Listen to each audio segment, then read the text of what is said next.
Hey, my name is iostux and I'm a professional Overwatch coach over on iostux.com. Welcome to Overwatch in a nutshell, where I explain game concepts in a simple way. Macro positioning refers to how we position relative to other players. Unlike micro positioning, the specific map geometry is not relevant when we analyze macro positioning. The most fundamental concept to follow for macro positioning as a DPS or support player is anchoring. I'm going to skip over macro positioning as a tank here, because hundreds of pages could be written on the topic. Anchoring basically means that we anchor our positioning around one of our teammates. Ultimately, macro positioning is a balance of risk versus reward. We can play in highly rewarding but risky positions, or we can play in more conservative positions. Which position is optimal depends a lot on the circumstances and can change based on contingency. That said, when we look at the average team fight, more conservative positioning is more likely to give us a favorable outcome than more aggressive positioning.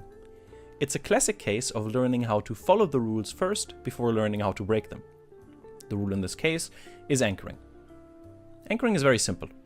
Instead of investing significant brain power into continuously evaluating which part of the map is the most optimal position to play in, we delegate that responsibility to our tank. We want to anchor our positioning around the teammate who can secure the most space for us at any given time. This basically means that we anchor around the teammates who generate the most space and can protect that space for us while we use it. Let's quickly explain what space is. Space simply refers to any area of the map that allows us to abandon the position safely whenever we wish to. If we are on a flank, for example, we are treading in space that is not controlled by our team. When we are on a flank, we rely on the teamfight going our way to make it out alive. If we are on a flank and our team dies, it's going to be difficult to fall back and regroup without crossing paths with the enemy team and dying. Certain characters, like Sombra, Tracer, or Lucio, can utilize more space than other characters due to their high mobility. They can play in more aggressive positions without giving up the privilege of being able to disengage whenever they want. Less mobile characters, like Zenyatta or Cassidy, however, have limited mobility, which means that they have access to less space by default. They have access to fewer safe positions than characters with more mobility. By default, the character on our team who generates the most space is our tank. This depends on the tank, however. Low mobility tanks like Reinhardt, Sigma, or Roadhog are easy to anchor around. They have limited mobility, which means that any space they control is not particularly volatile. We can anchor our positioning around them, standing a few steps behind them, and take advantage of all the space they're generating without giving up the option to disengage and give up our position. High mobility tanks like D.Va, Doomfist, Winston, or Hammond, however, generate very volatile space, which means that we have to be more careful. A Winston might give us the feeling of safety as we stand behind him. Unlike a Reinhardt, for example, however, he can jump out of a position at any moment, leaving us exposed to the enemy team and turning us into the team's de facto frontline. This means that high mobility tanks are not great characters to anchor around unless we have the mobility to quickly adapt to their map movements.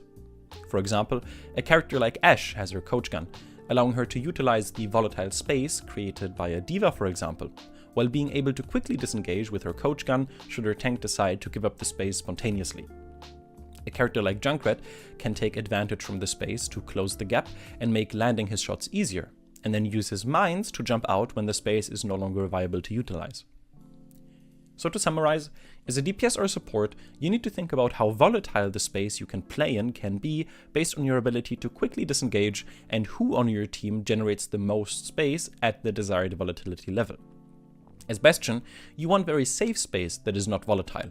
If you have a Reinhardt as a tank, you can anchor around the stable space he provides. If you have a Doomfist, however, you are better off anchoring around other options, for example a low mobility support. This limits the amount of space you have access to, and in turn, the value you can generate. The most important rule of being useful, however, is that dead people aren't useful. Playing in the back with your support applies more pressure than getting abandoned by your tank in the front line and continuously running back from spawn. The more mobility you have, the more cocky you should position. The less mobility, the more conservative. Since our positioning is solely based on the teammate we are anchoring around, we have to invest little thought into positioning by default, and we make sure that we avoid getting split from our team, which would make us an easy target for enemy flankers and divers. Don't position around the map. There are no good spots to play in. There are only good players to anchor around. If you like this video, make sure to like and subscribe. My name is Aerostux, and I'd like to thank you for learning.